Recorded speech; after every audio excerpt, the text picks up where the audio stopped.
दोस्तों, मैं फराज मलिक। इजराइल, फिलिस्तीन और हमास के बीच चल रही जंग की कुछ खबरें आपके सामने रखूंगा। पिछले 24 घंटे में वहां पर क्या कुछ हुआ है, इस वक्त हालात कैसे हैं, किसने कितने हमले किए हैं, किसको कितना नुकसान हुआ है, क्या है इस वक्त की करंट अपडेट, सारी चीजें आपके सामने रखूंगा। देखिए, मैं पल पल की अपडेट तो आप लोगों को नहीं दे रहा हूं। हो सकता है कि आपने बहुत सारी खबरें सुन रखी हो, लेकिन मैं आपके सामने जो खबरें रखूंगा वो एक अलग तरीके से आसान भाषा में आपके सामने रखूंगा। आप सुनते होंगे बहुत सारे हमारे भाई हैं जो लगातार अपडेट दे रहे हैं, लेकिन मैं कोशिश यही करूंगा आपके 24 घंटे में आप लोगों को पूरी खबरें बता दी जाए बहुत आसान भाषा में। लेकिन पहले 1 मिनट आप लोगों का और लेना चाहता हूं, माफी चाहता हूं, आपको यहां पर रोक रहा हूं। कुछ लोग कहते हैं कि भाई आप वीडियो दिखाया करें। सबूत के तौर पर मैं आप लोगों को वीडियो इसलिए नहीं दिखाता हूं क्योंकि अभी मैंने 4 दिन पहले एक वीडियो डाला था, उसमें मैंने आप लोगों को कुछ रॉकेट दिखाए थे, लेकिन अगले दिन क्या होता है कि YouTube उस वीडियो को हटा देता है। आपके सामने स्क्रीनशॉट है। 4,37,000 लोगों ने उस वीडियो को देख लिया था, लेकिन YouTube ने कहा कि ये वीडियो जो है वो हमारी कम्युनिटी गाइडलाइंस के खिलाफ है, इसलिए उन्होंने इस वीडियो को हटा दिया। मैंने अपील भी की वीडियो को वापस मंगाने की, लेकिन YouTube ने वीडियो को वापस नहीं किया। उस वीडियो में मैंने कोई फालतू चीज नहीं दिखाई थी, सिर्फ इतना सा दिखाया था कि जो रॉकेट जा रहे थे वो मैंने क्लिप यूज कर ली थी 10-15 सेकंड की। इसीलिए मैं आप लोगों के सामने कोई वीडियो नहीं दिखाऊंगा, कोई ऐसा सबूत नहीं दिखाऊंगा जिससे आप लोगों को लगे कि वाकई में ये हमला हुआ है। लेकिन जो भी खबरें आपके सामने रखूंगा एकदम पक्की खबरें रखूंगा। तो फिलहाल चलते हैं अपने रिपोर्ट की तरफ। इजराइल ने 450 मिसाइलें छोड़ी, जिसके जवाब में हमास ने भी हजारों मिसाइलें एक साथ फिर से छोड़ी। हजारों मिसाइलें एक बार फिर से छोड़ी, और ये हजारों मिसाइलें हमास इसलिए छोड़ रहा है क्योंकि इजराइल का जो आयरन डोम है, आयरन डोम के बारे में मैंने आपको बताया है कि आयरन डोम वो है कि जब इधर से कोई मिसाइल जाती है तो उस मिसाइल को हवा में ही नष्ट कर देता है इजराइल का आयरन डोम।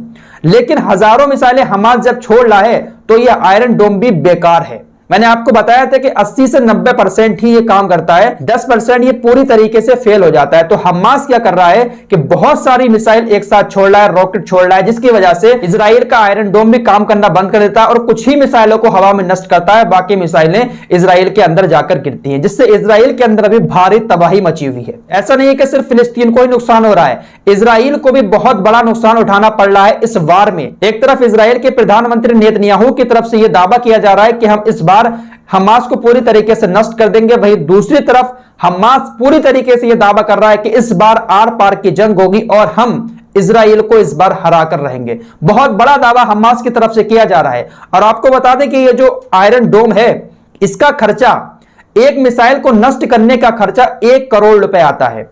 खबर आपके सामने है, 1 करोड़ रुपए एक मिसाइल को नष्ट करने में आता है। तो जब हमास अपनी तरफ से हजारों मिसाइलें छोड़ रहा है तो उन हजारों मिसाइलों को नष्ट करने के लिए कितना ज्यादा खर्चा आता होगा। इसकी वजह से इजराइल के अंदर हड़कंप मच गया है कि उसको आर्थिक नुकसान भी बहुत बड़ा उठाना पड़ रहा है इस हमास के हमलों की वजह से। इसीलिए इजराइल ने गाजा बॉर्डर पर अपनी सेना को भेज दिया और कहा कि हम जमीनी युद्ध लड़ेंगे, क्योंकि जमीनी युद्ध में जो है इजराइल भारी पड़ेगा, क्योंकि इजराइल के पास इस वक्त सेना बहुत ज्यादा है, हमास के पास इतनी सेना नहीं है। लेकिन जो हवाई हमले हो रहे हैं उसमें हमास पूरी तरीके से भारी पड़ रहा है और हमास को ईरान का भी समर्थन मिल रहा है। ईरान और मिस्र से बहुत सारे रॉकेट हमास के पास जा रहे हैं। और आपको एक और खबर बता दें, हमास के बाद सीरिया और लेबनान ने भी इजराइल के ऊपर एयर स्ट्राइक की है। बहुत सारे रॉकेट सीरिया और लेबनान की तरफ से इजराइल के ऊपर दागे गए, लेकिन इजराइल की सेना ने कहा कि कोई भी नुकसान नहीं हुआ है। लेकिन जो खबरें मैं आपके सामने अब रखूंगा उसको सुनकर आपको अंदाजा हो जाएगा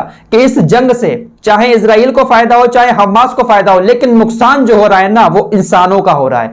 बेगुनाह इंसानों का नुकसान हो रहा है, जान भी बेगुनाह लोगों की ही जा रही है। पहले बात फिलिस्तीन की कर लेते हैं। गाजा बॉर्डर पर जिस तरीके से इजराइल लगातार हमले कर रहा है उसको देखते हुए हजारों फिलिस्तीनी अपने अपने घरों को छोड़कर भाग खड़े हुए हैं।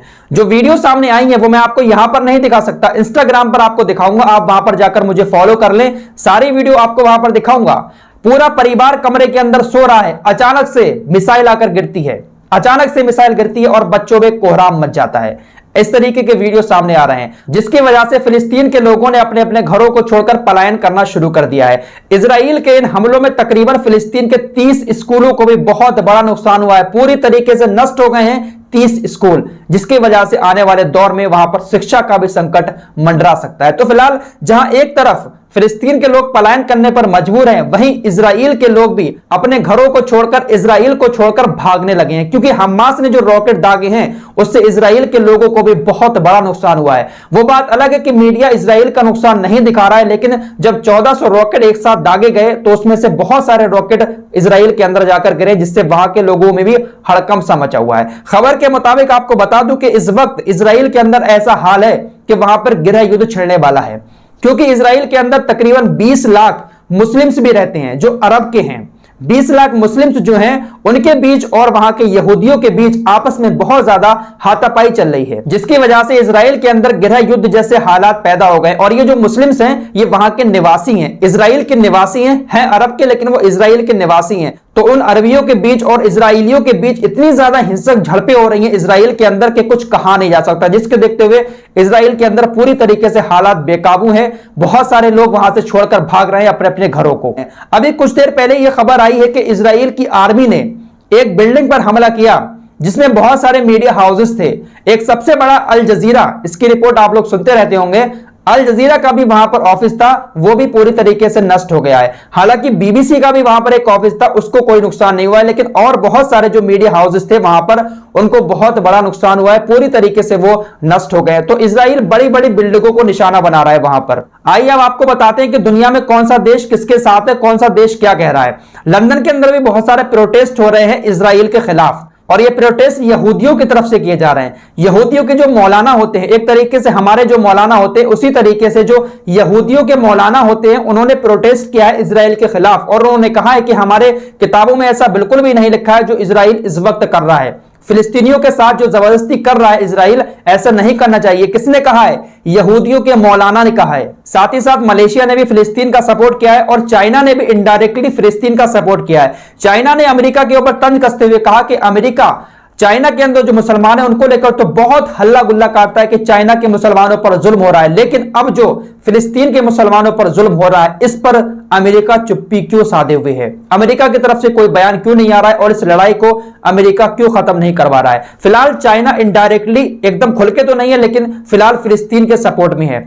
अब चलते हैं ओआईसी की बैठक पर। ओआईसी की कल मीटिंग होना है, 57 मुस्लिम देश कल मीटिंग करेंगे, और उस मीटिंग के बाद क्या निर्णय लेते हैं, क्योंकि तकरीबन एक हफ्ता होने को है, लेकिन अभी तक कोई भी इस्लामिक देश खुलकर सामने नहीं आया है, और किसी ने भी अभी तक फिलिस्तीन के मुसलमानों की कोई सुध नहीं ली है। इतने सारे लोग मारे जा चुके हैं, लेकिन ये लोग मीटिंगें करने में ही लगे हुए हैं। फिलहाल रजब तैयब एर्दोगान ने काफी गुस्से में कहा है, उन्होंने कहा है कि ओआईसी की मीटिंग में कोई भी देश मेरे समर्थन में नहीं आएगा, लेकिन मैं फिर भी अकेला ही लड़ूंगा। उन्होंने बाकायदा मीडिया के सामने इंटरव्यू दिया, मैं हिंदी में ट्रांसलेट करके आपके सामने उसको लगा देता हूं, आप पढ़ लेना। जंग से किसी का कोई फायदा होने वाला नहीं है, नुकसान होगा तो सिर्फ एक आम लोगों का होगा। बेगुनाह लोग, बच्चे मारे जा रहे हैं यार, महिलाएं मारे जा रही हैं। बहुत ही ज्यादा दर्द भरी वीडियो जो सामने आती है ना हमारे पास, भाई देखकर दिल दहल जाता है। तो फिलहाल इस रिपोर्ट में इतना ही। कोशिश करूंगा कि कल 24 घंटे के बाद फिर से आपके सामने अपडेट रखूं। मैं लगातार आप लोगों को अपडेट नहीं दे सकता क्योंकि फिर बोरिंग सा हो जाता है मामला, तो मैं 24 घंटे की सारी रिपोर्ट आपके सामने रखा करूंगा। फिलहाल इस रिपोर्ट में इतना ही, मिलते हैं कल एक और नए वीडियो के साथ। तब तक के लिए अपना ख्याल रखिएगा। जय हिंद, जय भारत।